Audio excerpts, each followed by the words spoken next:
Are you learning photography and constantly getting confused when people talk about aperture? Or maybe you've heard people throw crazy numbers around like f1.8 or f11 and thought, what on earth does that mean? Don't worry.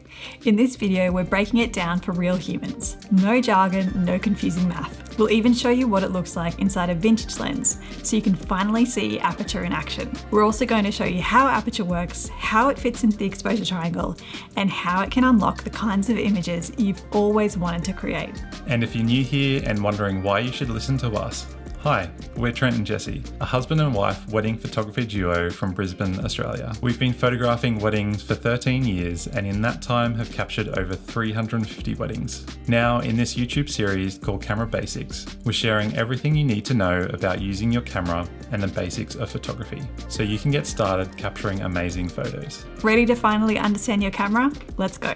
There are three main settings that control how bright or dark your photo turns out.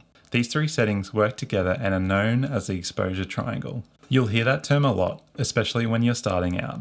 And yeah, it might sound a bit technical at first, but don't stress. Once you get the hang of it, it becomes second nature. Plus, these three settings don't just affect brightness, they help shape the look and feel of your photos. In this video, we're diving into the first setting, aperture.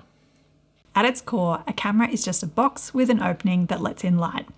That opening or hole is what we call the aperture. It's located inside your lens and it controls how much light passes through the lens and hits the camera's sensor, or film if you're shooting old school. Here's the basic rule. A larger aperture lets in more light. A smaller aperture lets in less light. Think of it like your eye's pupil. In a dark room, your pupil gets bigger to let in more light. In bright sunlight, it shrinks. Let's show you what it actually looks like. Here's an old vintage lens. As we twist the aperture ring, you can literally see the blades inside the lens opening and closing, just like an eye adjusting to light. Now, most modern lenses don't have that external ring anymore, but most cameras have a way to control aperture, usually with a dial near the shutter button or on the screen if you're using touchscreen controls. If you're wondering where it is on your specific camera model, check the manual or do a quick YouTube search. You'll find it fast. So now you know what aperture is and how to change it. But you've probably seen these little numbers on your lens like f2.8, f5.6 or f11. These are called f-stops, and they're just a way to measure the size of your aperture. Here's where it gets a little weird. A smaller f number, like f1.8, means a larger opening. A larger f number, like f16, means a smaller opening. Yeah, it feels a bit backwards at first, and that's totally normal. Let's take a look at this diagram. On the left, we've got f1.4. The aperture or opening is wide open. On the right, f16, the aperture or opening is quite small. Feel free to pause here and take a closer look.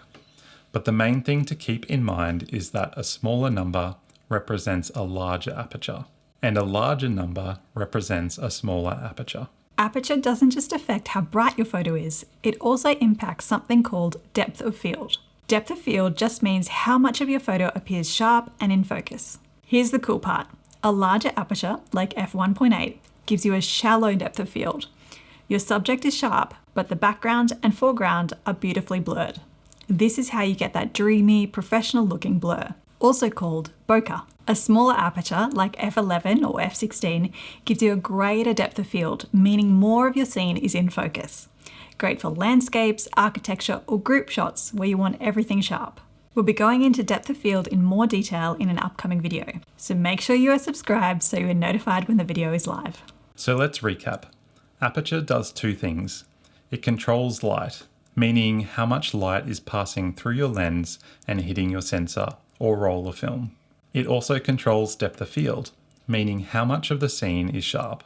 This is what makes aperture one of the most powerful creative tools in photography. If you're shooting indoors or in low light, a larger aperture, which is a smaller f number like f1.8, helps let in more light. If you want that soft, blurry background in a portrait, that's where a larger aperture really shines. And on the flip side, if you're shooting in bright daylight or want more of your scene in focus, like a mountain landscape, then a smaller aperture, a higher f number like f8 or f11 is ideal. Check this out. Here's a series of photos with different apertures. See how changing the aperture affects how blurry the background and foreground sections are. As we cycle through these images, you can see the background and foreground become more in focus and less blurry. All right, time for a challenge. Grab your camera and find a scene that has a foreground element and a background element. Focus on the foreground element and take 2 photos, one at f2.8 and one at f11.